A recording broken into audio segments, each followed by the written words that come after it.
is enough said. What is up, Heat Nation? Yo, boy Ernest here. Boom, back with another Miami Heat Talk video. Guys, don't forget to show support. Like, share, subscribe, because we're pushing the 6,000 subscribers. And together, let's go on another Miami Heat Talk adventure. Now, I feel like I gotta say this, because if I help one person, I'm doing my job. Whatever the situation is, as long as you woke up and were able to get out of bed and live your regular life, you're already winning. It's already a great day. Now, before we start today's episode, I gotta send a special shout out. Today is my little baby girl Maya's 3rd birthday. Happy birthday, Maya. Hey, happy birthday, Maya. Hey, my little girl turns 3 years old today, my youngest, and I'm just filled with positivity, filled with joy, you guys, because my girls are my everything. Y'all know this. You know, my wife, my daughters, they're my everything. I'm not a perfect man, but I do my absolute best to be the best father that I can be, and I love my daughters with all of my heart. And Maya, I just want to say happy birthday. I love you, sweetheart. And that just fills my heart with joy, being her father. But what does not fill my heart with joy is being a Miami Heat fan. Not trying to sound negative, you guys, but oh my God, this season has tested my patience so much, y'all, and I'm just done. When the Miami Heat lost yesterday to the Atlanta Hawks, I'm here thinking, seriously? You can get a lead on Milwaukee, a 14-point lead, and you can't even crack a lead against the Atlanta Hawks. And I'm thinking, okay, maybe this is going to be the other way around. You know, the Heat have always gotten these leads early in the game, in the first 3 quarters. Maybe it's time that it's the other way around. The Heat can come back in the 4th quarter and win, right? Wrong. No. Miami Heat lose with Trae Young scoring only 11 points, but doesn't matter. It doesn't matter because the Miami Heat just fall flat on their face. They have another game against Atlanta. Schedule's not easy, you guys. You got a game against Indiana, a game against Cleveland. So you got a lot of stuff that are coming up that are just going to possibly pile up the losses. Now, right now, the Miami Heat have a 26-30 record, the 9th seed in the Eastern Conference. With Atlanta defeating us yesterday, they bumped us up. We are 4 games above the Chicago Bulls for the 10th seed. So at this point, you guys, there's no other way of saying it. This is actually becoming worse than a mediocre season because this Miami Heat team have lost 6 of their last 7 games. It's getting worse and worse and worse. Now, the question needs to be asked. We're losing, the fact that we're losing all of these games, and ever since the trade from Jimmy Butler, Jimmy's gone 5-1 with Golden State. You're 1-5, falling lower and lower in the standings. Question needs to be asked. Is it time for the Miami Heat to throw in the white flags? Call it quits. Tank. I don't know. If you tank, let's talk about this, you guys, because I want to make this very clear. I've answered this a lot in the comments, and I've talked about this in previous videos, but people continue to still ask questions in the comments. So I want to break it down on this video, you guys, to give you guys 2 possible situations. Now, I have said it to multiple people in the comments that have asked me this question or that made these comments about the draft pick. No matter what happens this season, I feel it's going to be a win-win situation, and let me explain why. Situation number 1, the Miami Heat turns it around these last 27 games. They get in the win column, they get in the playoffs. If that happens, if the Miami Heat makes the playoffs, then their 2025 first-round draft pick that they own goes to the Oklahoma City Thunder. That's what happens if they make the playoffs. However, by making the playoffs, the Miami Heat will have the protections lifted from their 2026 draft pick and their 2028 draft pick, which means they will keep those picks. And then another thing that would happen is that even though the Miami Heat loses their first round pick to Oklahoma if they go to the playoffs, they will still gain the first round draft pick from the Golden State Warriors. in a part of the Jimmy Butler trade. That 2025 first round draft pick was top 10 protected, which means if Golden State falls in the bottom 10, have one of the worst 10 records in the NBA, they keep their draft pick. If they do not, that draft pick goes to Miami. Golden State are 5-1 since the Jimmy Butler trade. So it's safe to say that they will most likely make the playoffs with the run that they're in. And you know what? For people saying that they miss Jimmy Butler, for people saying that that trade was a bad trade, the Heat should have never traded Jimmy Butler, let's remember one thing. Jimmy Butler was not playing the way he's playing right now in Golden State here in Miami. He was fed up. He was done. Pat Riley was not willing to give him a contract extension that he wanted. Golden State gave it to him. What Golden State is going to learn is that Jimmy Butler will not continue to play this way. We've seen how Jimmy Butler has been the last few years, coasting during the regular season. Now maybe there was a bigger problem between the Miami Heat and Jimmy Butler we didn't know about.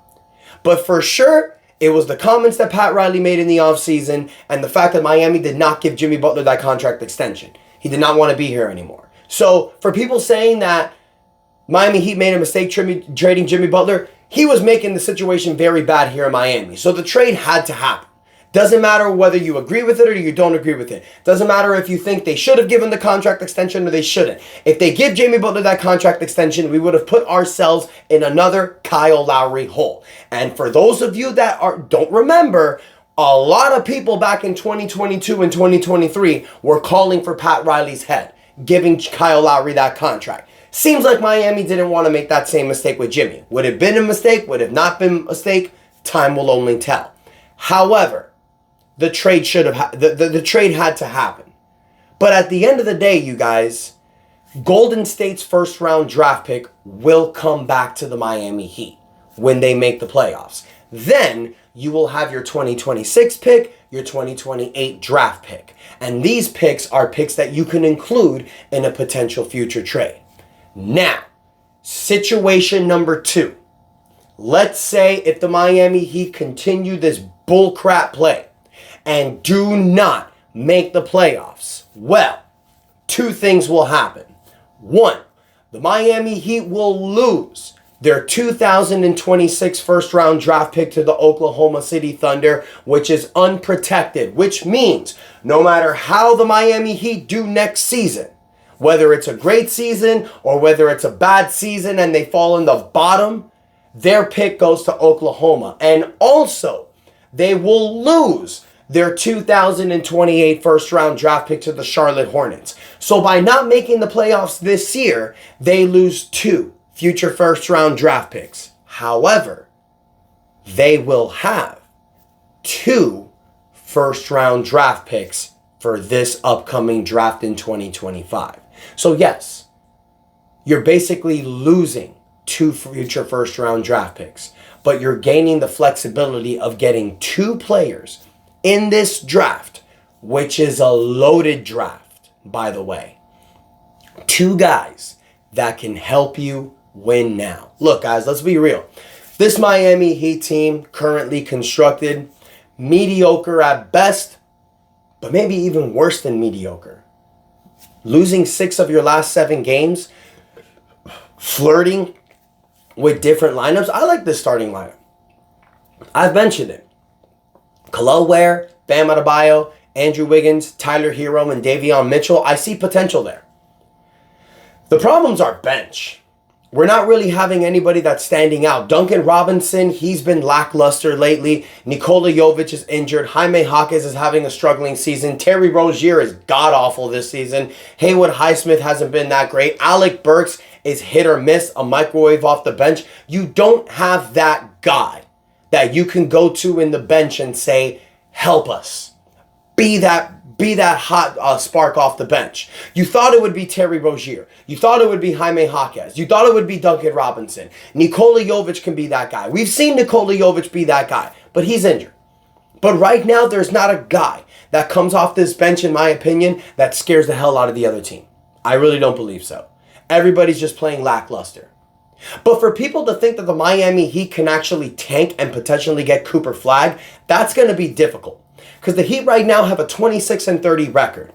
If we know anything about this team, they're going to finish around 500. I know they're playing like crap now, but in March, the schedule does become a little bit favorable for the Heat. They're going to play a lot of teams with losing records. They may win a lot of these games. I can see the Miami Heat finishing the season 39-43, 38-44, maybe 41-41, 40-42. That could be good enough to get them into the play-in. Now, when they get to the play-in, and if they get knocked out of the play-in, they keep their pick. So that's a possibility there as well.